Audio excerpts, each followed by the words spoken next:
વિસાવદર ખાતે ભારતીય સંવિધાન દિવસની ઉજવણી કરવામાં આવી હતી। આજે ભારતીય સંવિધાન દિવસ નિમિત્તે વિસાવદર ગ્રામ્ય તેમજ વિસાવદર શહેરના અનુસૂચિત સમાજના આગેવાનો, અગ્રણીઓ, રાજકીય આગેવાનો, સામાજિક સંસ્થાઓ દ્વારા રેલી યોજવામાં આવી હતી અને આ રેલીમાં જોડાયા હતા। સંવિધાન પ્રત્યેની પોતાની ફરજ અદા કરી હતી। આ પ્રસંગે જૂનાગઢ જિલ્લામાંથી પણ અનુસૂચિત જાતિ સમાજના આગેવાનો ઉપસ્થિત રહ્યા હતા અને કેશવ ક્રેડિટ કોઓપરેટિવ બેંક પરિવાર દ્વારા રેલીમાં જોડાવનાર તમામ લોકોને શરબત પીવડાવવામાં આવ્યું હતું। આ રેલીમાં અનુસૂચિત સમાજની સાથે અન્ય સમાજના આગેવાનો અને અગ્રણીઓ પણ જોડાયા હતા। આમ ભારતીય સંવિધાન દિવસે લોકોમાં સમાનતાની ભાવના જોવા મળી હતી।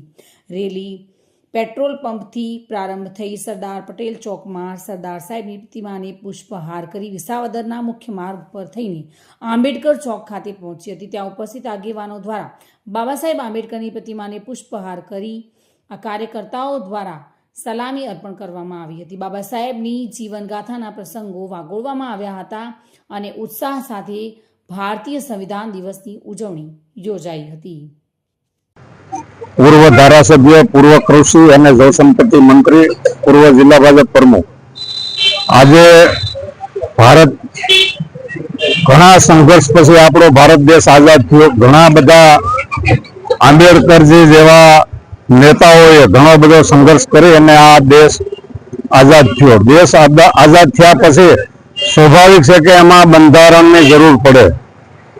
ત્યારે જે વખતે એ વખત ભારત સંઘના જે નેતાઓ હતા એમણે આંબેડકરજીને આ જવાબદારી સોંપી કે ભાઈ બંધારણ જે છે એ તમે બંધારણ બનાવો, અને એમણે બંધારણ 2-2.5 વર્ષની એકલા હાથે મહેનત કરી અને બંધારણ ભાજપને ભારતની અંદર એને બંધારણ આપ્યું।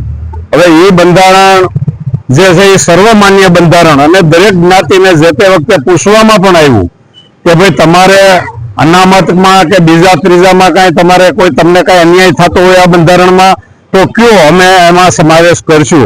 એટલે આવી રીતે દરેક જ્ઞાતિ, હજારો જ્ઞાતિ છે ભારત દેશની અંદર।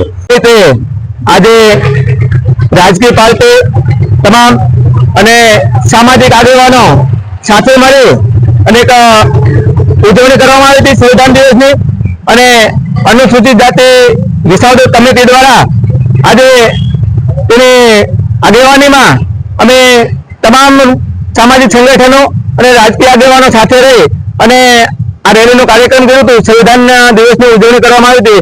આજે અત્યારે અમે બાબા સાહેબ આંબેડકરનું સ્ટેચ્યુ છે જૂના બસ સ્ટેન્ડ, ત્યારે અમે સલામી આપી અને તમામ લોકો આજે સાથે મળી અને ભાઈ શ્યામ ચાવડા સાથે bureau report, today Gujarati news.